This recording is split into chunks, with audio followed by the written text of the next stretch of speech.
Hallo meine Lieben, willkommen zu einer neuen Folge hier auf meinem Kanal Sonne die Waldfee. Mein Name ist Flo, wieder bei der Ausgrabung. Ihr seht, wir haben hier wieder mega lange, riesige Abraumberge zum Absuchen. Hier ist das erste Signal, so ungefähr ein 82er Signal, so ein bisschen nicht ganz konstant, aber wir gucken gleich mal auf jeden Fall, was da drin ist. Grüße gehen nochmal an meinen Sponsor abenteuer-schatzsuche.de. Lasst mir schon mal ein Like da.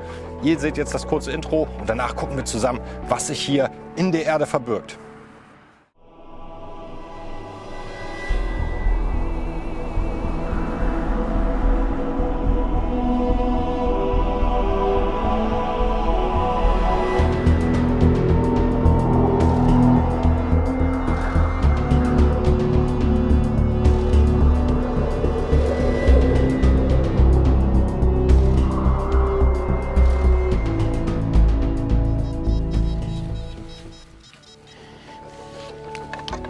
Ja, das ist echt ein merkwürdiges Signal hier.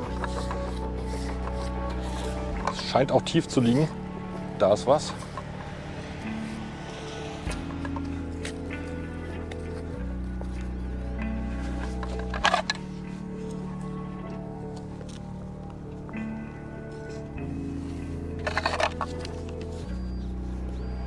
Okay, wir sind auf jeden Fall dran. Ich bin gespannt, was es ist. Ich habe es in der Hand. Oh, das ist ein riesiges Stück Blei. Ach, na toll. Ja, auch nichts drauf, keine Bleimarke oder sowas, glaube ich. Nee. Nee. Müll.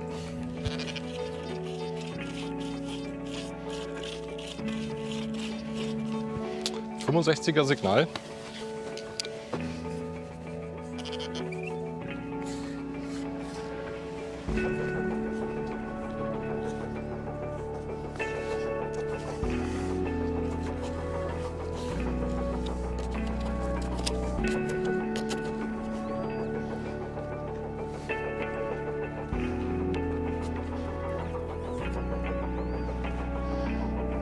Wir sind dran. Ich habe es in der Hand. Ah, Mist. Das ist einfach nur ja, ein Stück Kupfer, würde ich sagen. Oder ein Stück Bronze.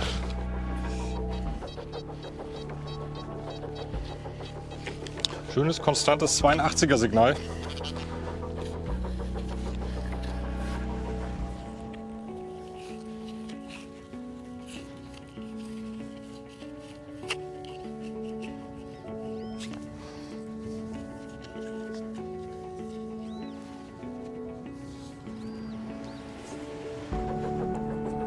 Ach, es ist die erste Münze. Oh, und so schön. Oh, es ist ein Schärf, meine ich.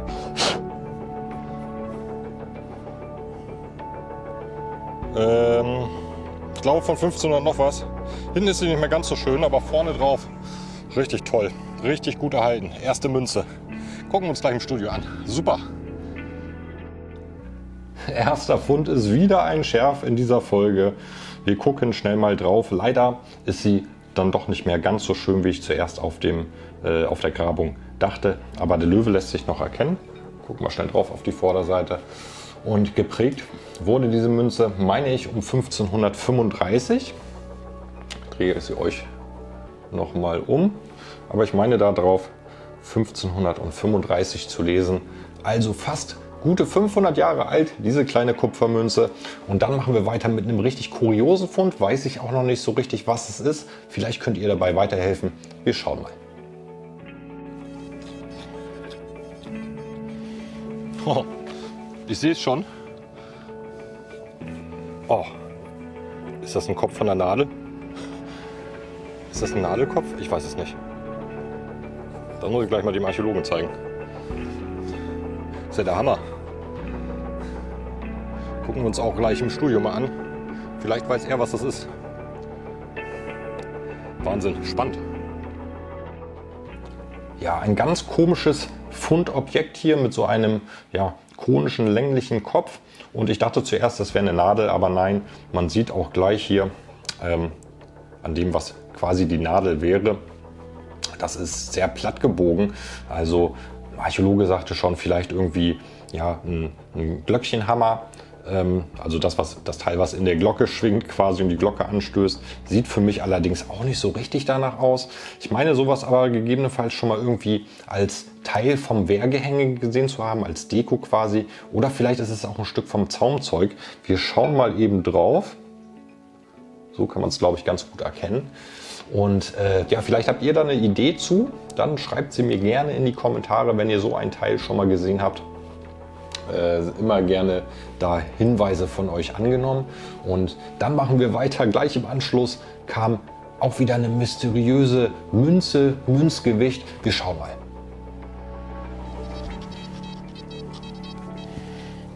Nächstes 81er Signal.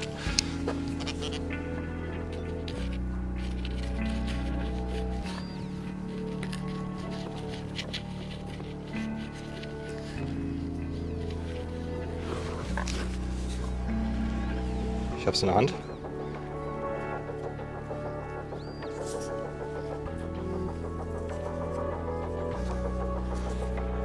Oh, ist das ein Münzgewicht? Oh, das ist eine Münze. Oh, das war interessant. Ich glaube, es ist eine Münze, aber sehr quadratisch.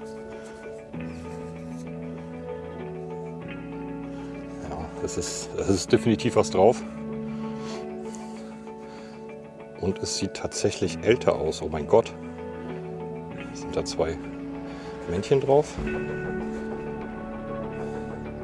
Das ist auf jeden Fall ein spannender Fund. Also das ist definitiv auch älter. Das ist definitiv älter.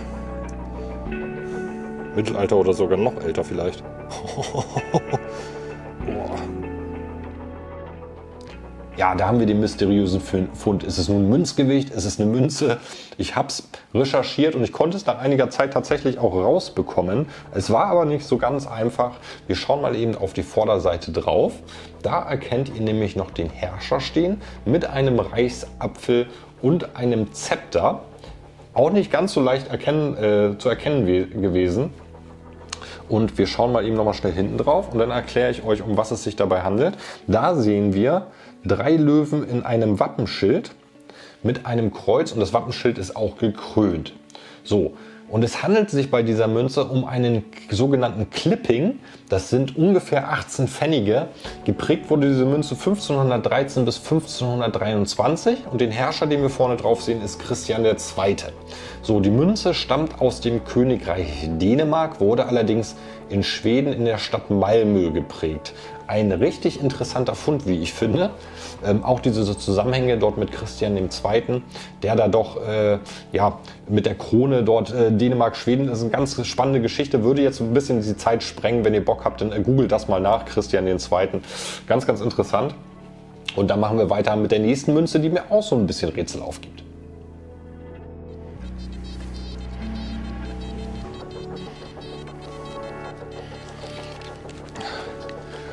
...65er Signal.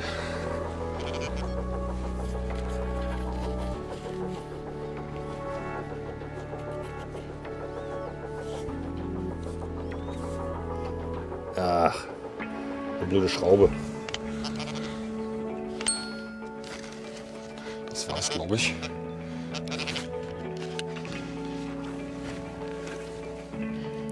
Ja, das war's.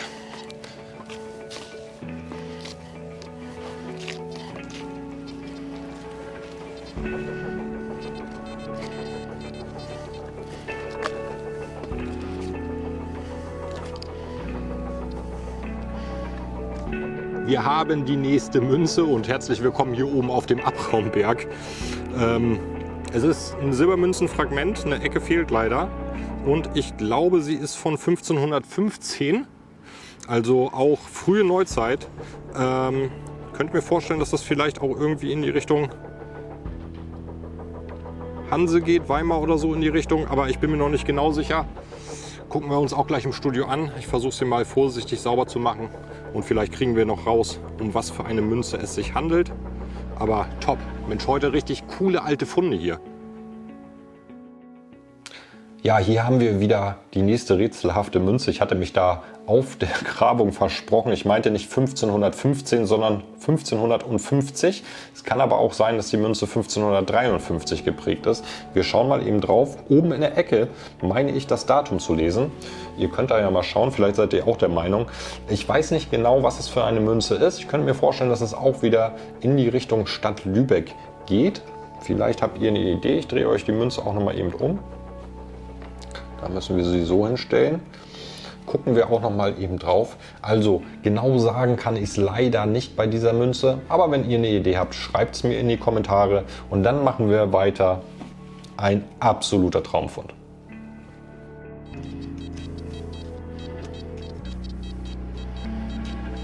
Nächste hammermäßige 82er.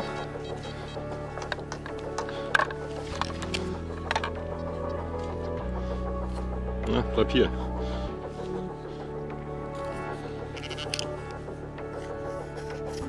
Ich glaube, es liegt auch gar nicht so tief.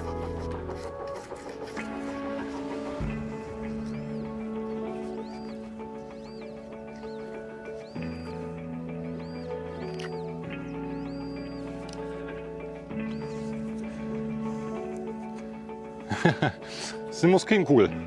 Eine ziemlich große.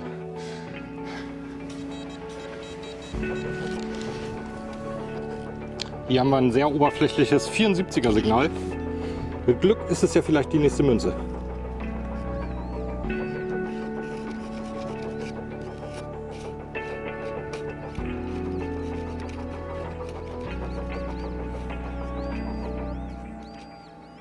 Ja, es ist die nächste Münze.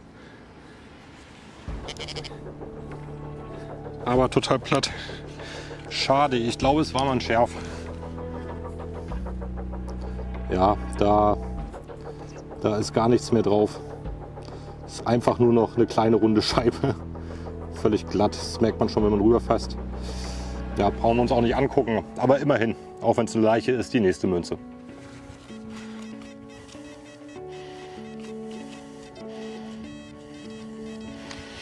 Schönes 73er Signal.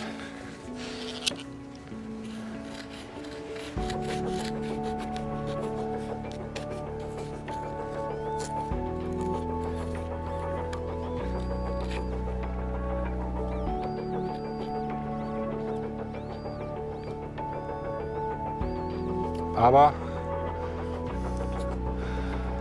es ist wieder Blei. Ach Mann. 72er Signal hier.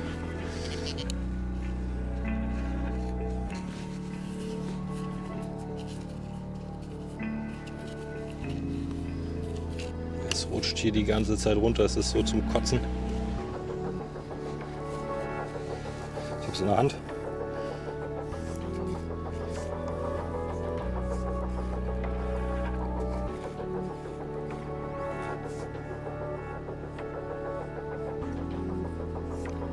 Gott, ist das klein. Scheißdreck. Einfach nur Scheißdreck.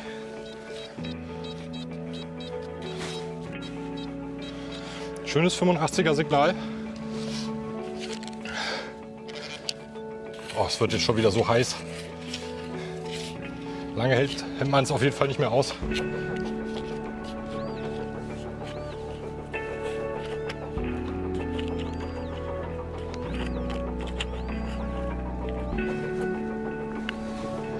Ich habe es in der Hand. Oh, was ist das? Das ist kein Petschaft, oder? Es ist ein Petschaft. Ich drehe am Rad, ey. Oh, geil. Ich glaube mit der Hausmarke. Hammer. Gucken wir uns gleich im Studio an. Der Wahnsinn. Der Wahnsinn. Ein Petschaft.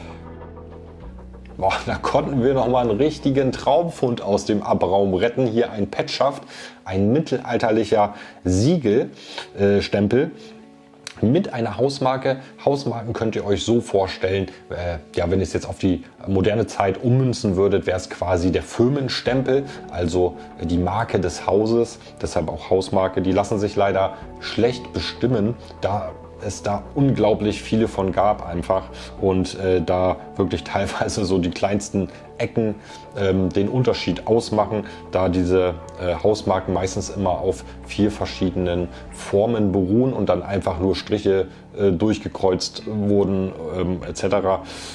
Ich weiß jetzt gar nicht, um was es sich hier als Ausgang handelt, könnte ein A sein oder eine 4 vielleicht andersrum. Ist schwierig zu sagen. Wir schauen mal eben drauf und diese Siegelstempel wurden natürlich zum Siegeln genutzt. Ihr kennt das vielleicht alle, dieses rote Wachs, womit man damals Briefe verschlossen hat. Da wurde es raufgeträufelt, dann wurde das Siegel da reingedrückt und sobald das dann kalt war, dieses Wachs, hat man halt ein Siegel und man musste dieses Siegel aufbrechen, um halt diesen Brief zu lesen. So konnte der Empfänger sicher gehen, dass die Nachricht quasi vorher nicht oder dieser Brief vorher nicht von jemandem anders gelesen wurde, sondern verschlossen war quasi vom Schreiber dieses Briefes bis zum Empfänger. Oder auch Urkunden wurden damit beglaubigt, indem dann halt auf der Urkunde derjenige sein Siegel darunter in dieses Wachs gedrückt hat. Später wurde das auch mit Siegellack gemacht. Aber ein richtiger Traumfund hier auf jeden Fall nochmal, den wir hier aus dem Abraum auf der Grabung retten konnten. Und ich hoffe, euch hat die Folge gefallen. Dann vergesst nicht, mir ein Like dazulassen. Abonniert gerne den Kanal Sondel die Waldfee, damit der Kanal wächst. Würde ich mich sehr darüber freuen. Ein Dank geht nochmal an meinen Sponsor abenteuer-schatzsuche.de. Euch danke ich fürs Zusehen und wir sehen uns dann hoffentlich zur nächsten Folge. Hier verlinke ich euch nochmal 2 weitere Videos. Wenn ihr sie nicht kennt, schaut gerne rein. Macht's gut.